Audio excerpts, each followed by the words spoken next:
जब इंसान ने पहली बार बीज बोया तो उसने सिर्फ अन्न नहीं उगाया, उसने घर, गांव और पहली हद भी बनाई। ये समय था करीब 10,000 साल पहले का, जिसे वैज्ञानिक कहते हैं नियोलिथिक पीरियड, यानी नवपाषाण काल।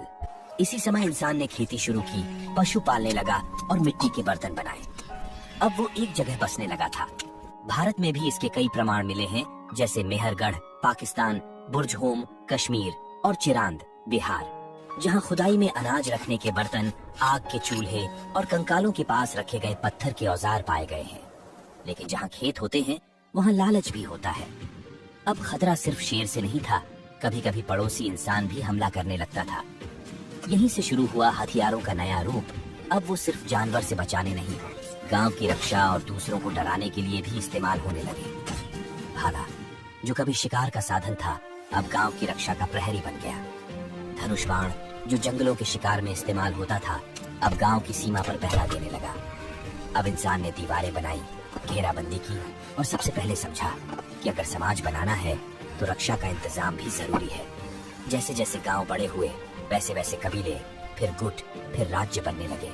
और जब राज्य बना तो पैदा हुआ एक नया किरदार, राजा। अब हथियारों का इस्तेमाल सिर्फ रक्षा नहीं, बल्कि साम्राज्य को विस्तार करने के साधन बना लिया। भारत के इतिहास में भी इसका स्पष्ट प्रमाण है।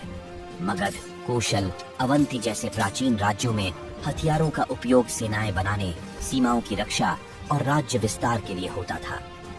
सम्राट अशोक, जिन्होंने कलिंग युद्ध में तलवार और भाले से विशाल सेना का नेतृत्व किया था, उन्हीं ने बाद में महसूस किया कि हथियार से जीतकर भी दिल नहीं जीते जा सकते।